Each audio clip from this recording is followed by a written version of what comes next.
I never expected to find love while working a routine surveillance job at the Four Seasons.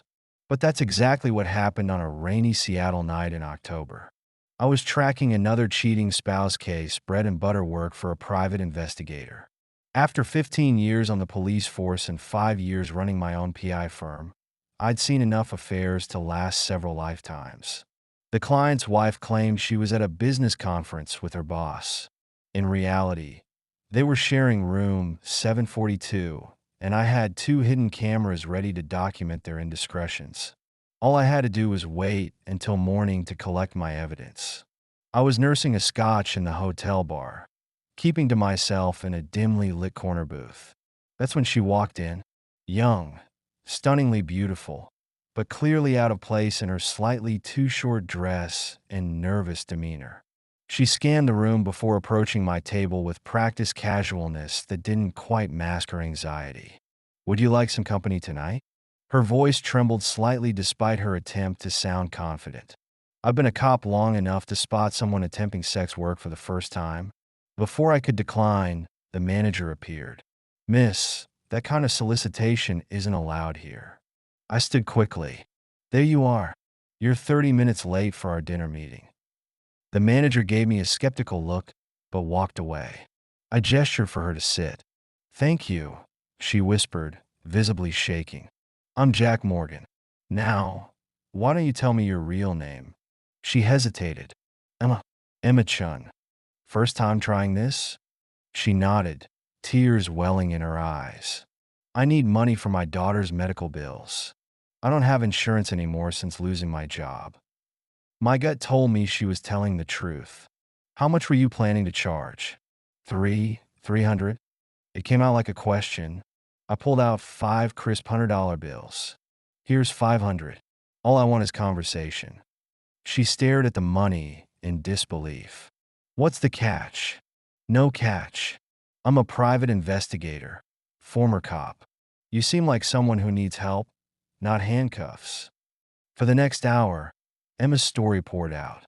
Her parents were Chinese immigrants who'd worked themselves to the bone running a small grocery store in San Francisco. Emma had been their pride and joy, straight-A student, accepted to Stanford on scholarship. Then she met Tyler in freshman year. When she got pregnant, he vanished. She dropped out, moved to Seattle for a fresh start, found work as a data analyst at a tech startup. Everything was finally stable until the layoffs hit. Now her 4-year-old daughter Lily needed medication for severe asthma. The insurance had run out.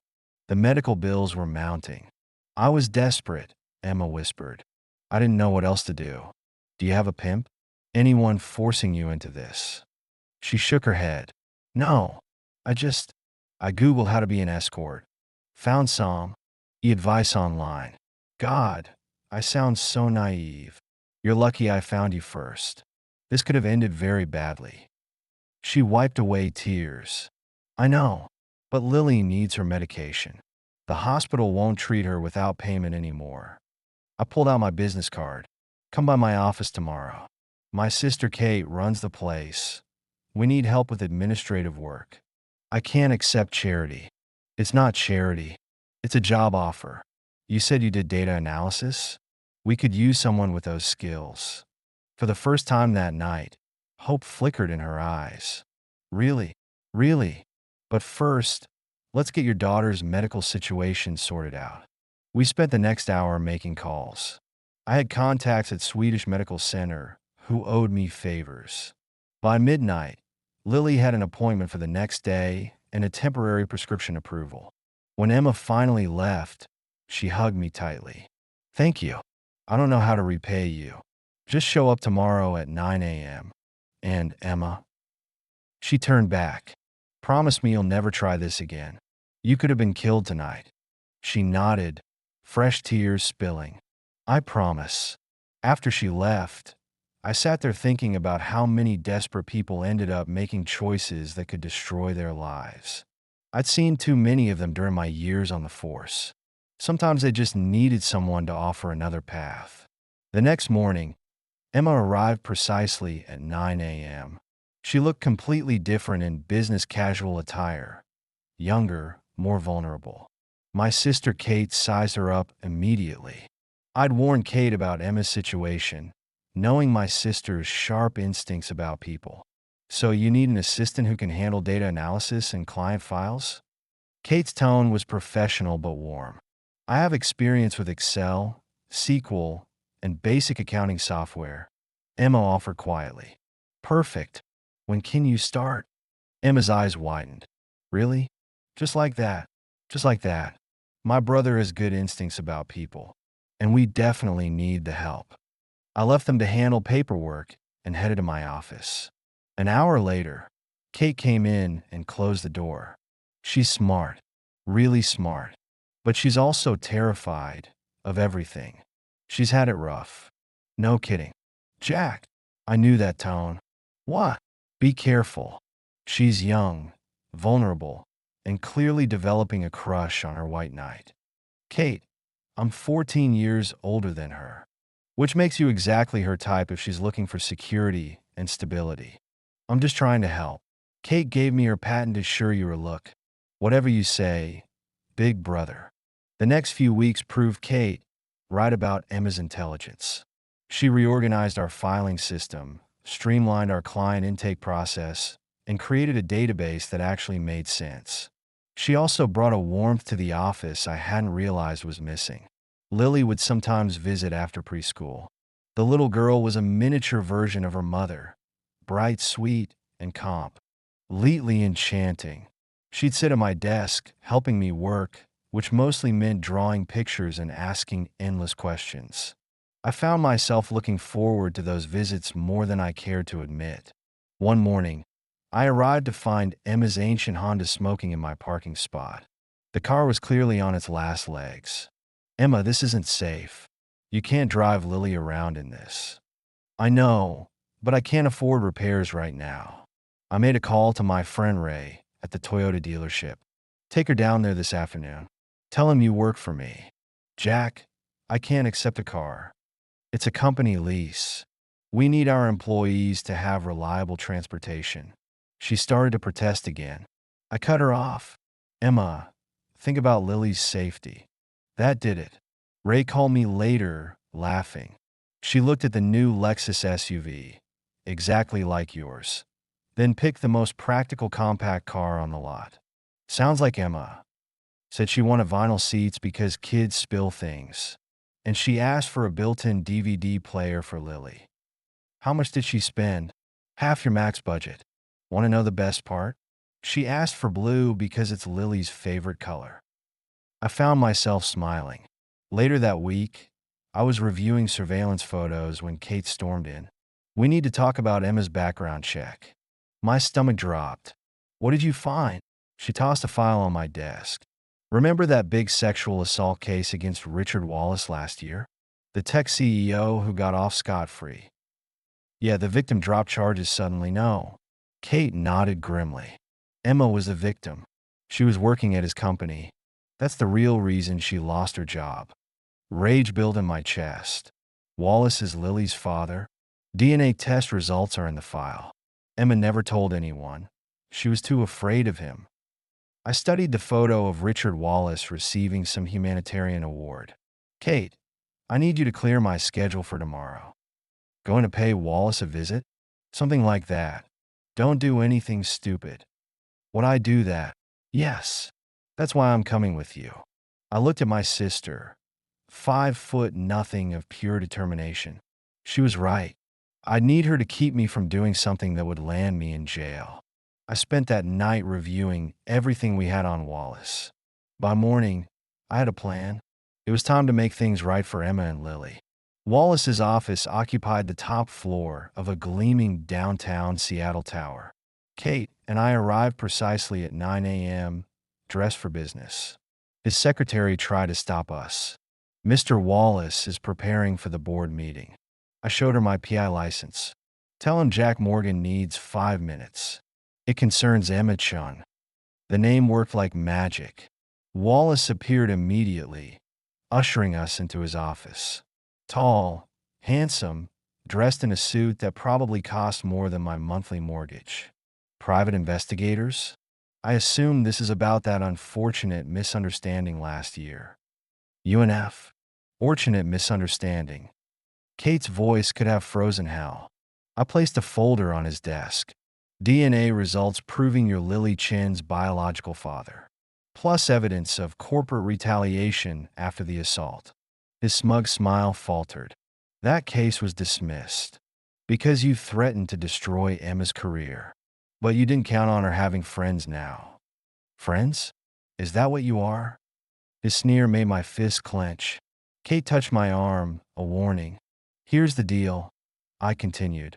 You sign away all parental rights. Pay for Lily's medical care and education through college. And why would I do that? Because next week you're receiving the Humanitarian of the Year award. Press loves a scandal. You're blackmailing me? I prefer negotiating. Your choice. Be a decent human being or watch your reputation burn. He studied us for a long moment. How much? 100,000. Plus signed documents relinquishing all rights to Lily. You seem very invested in another man's child. I leaned forward. You lost the right to call her that when you assaulted her mother. An hour later, we left with a cashier's check and legal documents. That was too easy, Kate said in the elevator. He's a coward. Bullies usually are. Back at the office, Emma was working at her desk. She looked up with her usual bright smile. My heart did that weird flip it had started doing lately.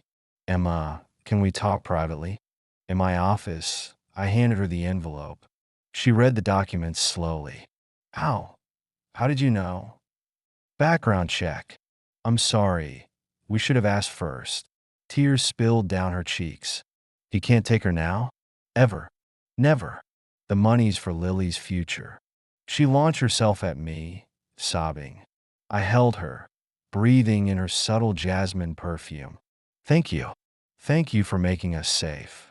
I became acutely aware of her body pressed against mine. She pulled back slightly, looking up at me. Time seemed to stop. Then Kate cleared her throat from the doorway. Emma jumped away, blushing. I should get back to work. After she left, Kate raised an eyebrow. Just helping, huh? Shut up. But she was right. Somewhere between our first meeting and now, everything had changed.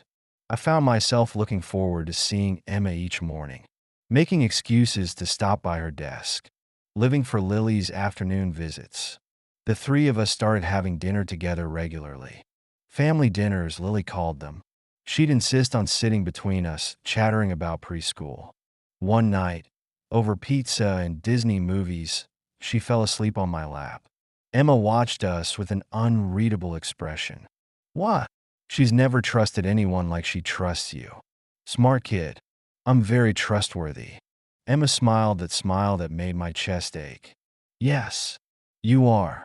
Later that week, Emma's friend Lisa invited her to a wedding. You should come too, Emma said casually. As my date. My heart rate doubled. You sure? Unless you don't want to. I want to. The words came out faster than intended. She blushed. Good. It's next Saturday. Kate agreed to watch Lily. Just don't break her heart, she warned me. I'm not going to hurt her. No, I meant Emma. Don't break Emma's heart. I stared at my sister. You think she... Oh my God, you're so dense sometimes. The wedding was at a small church overlooking Puget Sound. Emma wore a deep blue dress that made my mouth go dry. During the reception, I held her close as we danced. Jack, why did you help me that night? I considered the question. Because you deserved better than what life had handed you. And now I can't imagine my life without you and Lily in it. She looked up at me, eyes shining. I think I'm in love with you. My heart stopped. Emma, I know I'm too young. I know you probably just see me as someone to protect. That's not. Let me finish. You gave me my life back. You made us safe. You love my daughter like she's your own. She took a shaky breath. I fall more in love with you every day. And it terrifies me because I know you don't. I kissed her. She made a small surprise sound, then melted against me. When we finally broke apart, the other dancers were studiously looking elsewhere. I love you too, I whispered. Both of you. But the age difference. Do you care about that? No. Then why should I? She smiled through tears. Take me home. At my condo, we stood awkwardly in the entryway. I've never, not since. We don't have to do anything. She stepped closer. I want to, with you. I kissed her again, slowly, thoroughly. She tasted like champagne and possibilities. Later, tangled in sheets, she traced patterns on my chest. I never knew it could be like that. I kissed her forehead. Like what? Safe. Cherished. Get used to it. I plan on cherishing you for a very long time. She propped herself up on an elbow. Is that a promise? More like a proposal. Her eyes widened. Jack, marry me. Are you sure? I've never been more sure of anything. She launched herself at me, laughing and crying. Is that a yes? Yes. 1,000 times yes. The next morning, Lily climbed into our bed, squeezing between us. Did you have a sleepover? Emma blushed. I cleared my throat. Actually, Princess, how would you feel about me being your daddy? Her little face lit up. Really? Forever and ever. Forever and ever. She threw her arms around my neck. Can we get a puppy too? Emma and I laughed. We'll talk about it. Later, at the office, Kate took one look at us and grinned. Finally, I was about to lock you two in a closet. Very professional, sis. Please. I've been planning your wedding for months. Emma gasped. The ring. We need to get a ring. I pulled a small box from my pocket. You mean this ring? Inside was my grandmother's vintage diamond. Emma's hands shook as I slipped it on her finger. Perfect fit, Kate declared. Just like you two. Looking at my new family, I had to agree. Sometimes second chances come in unexpected packages. Mine came in a hotel bar on a rainy night, and I'd spend the rest of my life being grateful for that chance meeting. News of our engagement spread quickly through Seattle's PI community. Most were surprised. Jack Morgan, confirmed bachelor, marrying a younger woman with a child. I didn't care what they thought. Emma and I decided on a small beach wedding in Hawaii. Just family and close friends, she said. No fuss. Kate, naturally, had other ideas. You're only getting married once, big brother. Let me handle the details. Emma's parents flew in from San Francisco to meet me. Her father, David Chun, owned that same small grocery store after 30 years. Her mother, May, still worked the register every day. They were understandably wary of their daughter's whirlwind romance. You're sure about this? David asked over dinner. The age difference. Dad, Emma interrupted. Jack is the best thing that's ever happened to us. May watched me with Lily, who was showing me her latest drawings. Sometimes age is just a number, she said softly. I see how he loves them. By dessert, David was sharing his secret recipe for char siu. Family recipe, he said. Your family now. I hadn't expected to get choked up over barbecue pork. The weeks before the wedding flew by. Emma and Lily moved into my condo. Suddenly, my bachelor pad was filled with princess dolls and pink backpacks.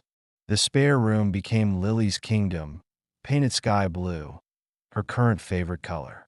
Still need a puppy, she reminded us daily. Emma transformed the place with small touches. Fresh flowers on the kitchen table, soft throws on the couch, family photos on the walls. It felt like home for the first time. One night, I found Emma crying over wedding photos on Pinterest. What's wrong? I wish I had friends to be bridesmaids.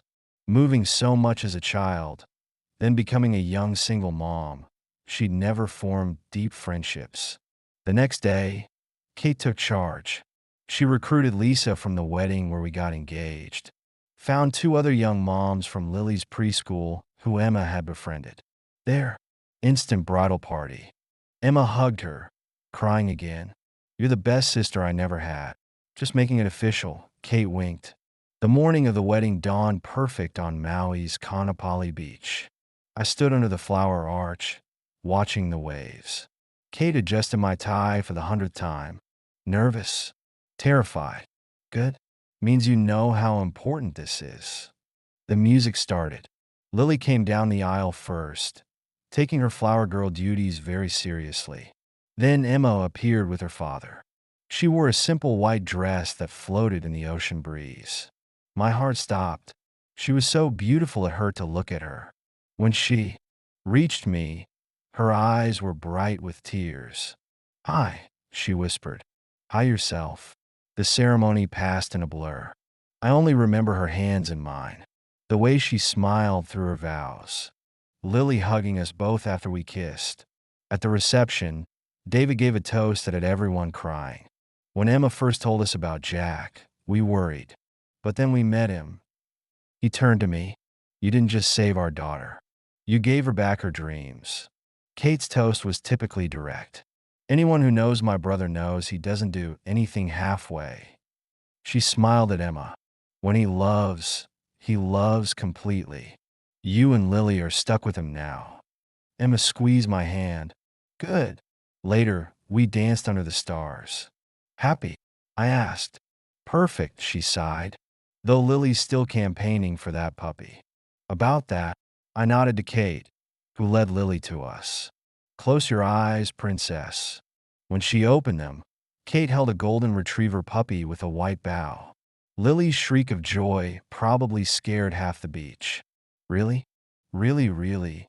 Really, really? Emma laughed. Daddy arranged it all. Best daddy ever. She hugged my legs, puppy squirming between us. Emma kissed me. You're going to spoil her. That's my job now. The next morning, I woke to find Emma watching me. What? Just thinking how lucky I am. I'm the lucky one. She traced my face with gentle fingers. That night in the hotel, I was so scared. Me too. Scared you'd say no when I offered you a job. She laughed. I thought you were crazy, or had ulterior motives. Well, I did end up marrying you. Best ulterior motive ever. Back in Seattle, we settled into our new life. Emma became my full partner in the PI firm.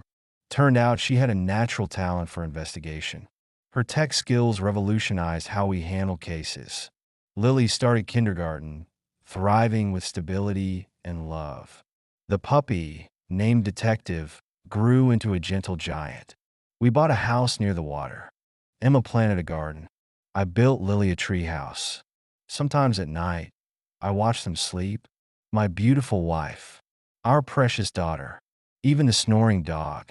And I marvel at how close I came to missing this. One different decision that night. One moment of not trusting my instincts. And this life would never have happened. Emma stirs, reaching for me in her sleep. I gather her close, breathing in her familiar jasmine scent. Love you, she mumbles. Love you more.